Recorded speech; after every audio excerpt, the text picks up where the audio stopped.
3 दिन तक जंतर मंतर पर चला देश के नामी पहलवानों का धरना आखिरकार खत्म हो गया।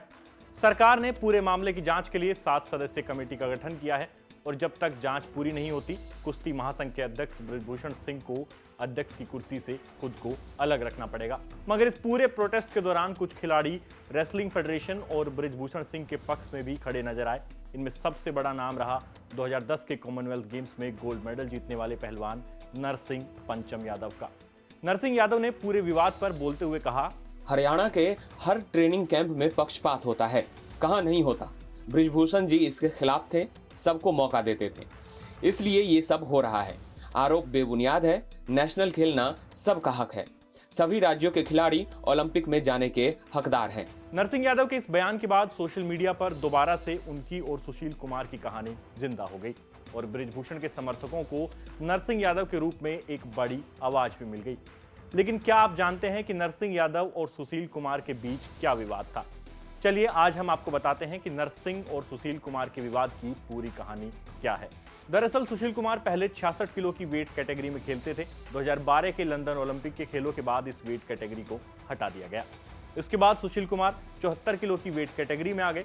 2012 और 2008 दोनों बार के ओलंपिक में देश के लिए मेडल जीत चुके सुशील कुमार की नजर अब 2016 के रियो ओलंपिक पर थी और इस बार वो गोल्ड की सोचकर जोर शोर से तैयारी में जुटे थे। मगर 74 किलो वाली वेट कैटेगरी में उनके सामने एक और पहलवान खड़ा था जिसका नाम था नरसिंह यादव। नरसिंह यादव मूल रूप से यूपी के वाराणसी से हैं, लेकिन वो खेलते महाराष्ट्र की तरफ से हैं। ये सिलसिला शुरू हुआ था जून 2016 में। नरसिंह यादव उस समय लगातार अच्छा परफॉर्म कर रहे थे, लेकिन वहीं दूसरी तरफ सुशील कुमार ने 2014 के कॉमनवेल्थ में गोल्ड जीतने के बाद 2016 तक किसी भी प्रतियोगिता में हिस्सा नहीं लिया। 2 सालों तक पहलवान सुशील कुमार केवल छत्रसाल स्टेडियम में ही प्रैक्टिस करते रहे। वहीं इस दौरान नरसिंह यादव ने लगातार अच्छा परफॉर्म करते हुए पहले एशियन और फिर वर्ल्ड चैंपियनशिप में ब्रॉन्ज मेडल जीता। अब बात आई कि 74 किलोग्राम की वेट कैटेगरी में भारत की ओर से ओलंपिक खेलने कौन जाएगा। जाहिर है सुशील कुमार 2 बार के ओलंपिक पदक विजेता थे, तो उनकी भी दावेदारी बनती थी। लेकिन उनके साथ दिक्कत ये थी कि उन्होंने अपने दोनों मेडल 66 किलोग्राम वेट कैटेगरी में जीते थे और जब से उन्होंने खुद को 74 किलोग्राम की वेट कैटेगरी में शिफ्ट किया तो 2014 के ग्लासगो कॉमनवेल्थ गेम्स के बाद 2 सालों तक केवल प्रैक्टिस ही की, ना तो किसी कंपटीशन में हिस्सा लिया और ना ही कोई मेडल जीता। वहीं दूसरी तरफ नरसिंह यादव इसी वेट कैटेगरी में एशियन और वर्ल्ड दोनों चैंपियनशिप में ब्रॉन्ज मेडल जीत चुके थे, तो उनकी दावेदारी भी मजबूत हो गई। भारत में ये नियम है कि ओलंपिक कोटा जीतने वाला खिलाड़ी खुद की नहीं बल्कि अपने देश की उस वेट कैटेगरी में ओलंपिक की टिकट पक्की करता है और अंत में ये फेडरेशन के हाथ में होता है कि वो उस वेट कैटेगरी में किसको ओलंपिक खेलने के लिए भेजती है।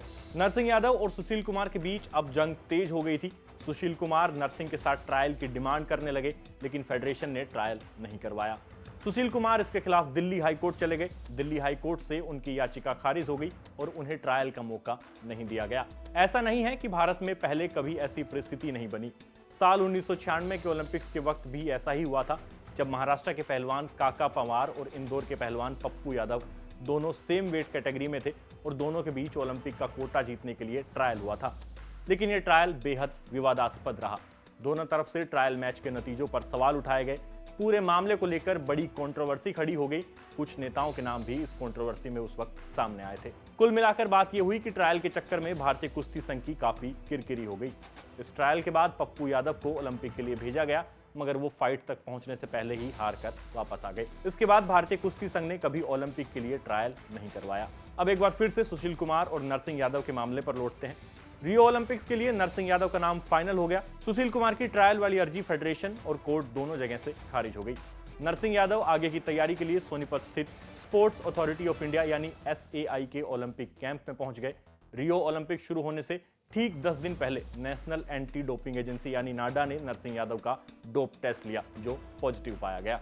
इसके बाद वर्ल्ड एंटी डोपिंग एजेंसी यानी वाडा ने नरसिंह यादव के रियो ओलंपिक खेलने पर प्रतिबंध लगाया और इसके साथ ही उन्हें 4 साल के लिए बैन कर दिया। इसके बाद नरसिंह यादव ने आरोप लगाया कि सुशील कुमार और उनके कोच ने किसी से कहकर उनके खाने में प्रतिबंधित ड्रग्स मिलवाए, जिसके चलते वो डोप टेस्ट में फेल हो गए। हालांकि सुशील और उनके कोच ने इन आरोपों को सिरे से नकार दिया था, लेकिन जब नरसिंह यादव का डोप टेस्ट पॉजिटिव होने की बात सामने आई तो उस समय सुशील कुमार ने बिना किसी का नाम लिए अपने ट्वीट में लिखा था, respect needs to be earn, not demanded. यानी कि इज्जत मांगी नहीं कमाई जाती है। नरसिंह यादव का ओलंपिक टिकट कटने के बाद ये मौका सुशील कुमार के पास भी नहीं आया, क्योंकि उस समय तक एथलीटों की एंट्री का टाइम खत्म हो चुका था। लेकिन इस पूरे विवाद के दौरान भी बृजभूषण शरण सिंह ही भारतीय कुश्ती संघ के अध्यक्ष थे और ऐसा माना जाता है कि उन्होंने नरसिंह यादव का खुलकर साथ दिया था। अंत में आपको ये भी बताते चलें कि नरसिंह यादव की शादी हरियाणा के हिसार में ही हुई है। उनकी पत्नी का नाम शिल्पी शौरान है, जो कि खुद एक पेशेवर पहलवान रही है। तो ये थी कहानी नरसिंह यादव और सुशील कुमार के बीच चले द्वंद्व की। क्योंकि नरसिंह यादव द्वारा बृजभूषण के समर्थन में बयान देने पर हरियाणा में उनकी और सुशील कुमार की खूब चर्चा हो रही थी, तो हमने सोचा कि क्यों ना अपने दर्शकों को ये पूरी कहानी बताई जाए। अब आपको बताना है कि वीडियो कैसा लगा, पसंद आया हो तो आगे जरूर शेयर करें, साथ ही हमारे चैनल को भी सब्सक्राइब करें। धन्यवाद।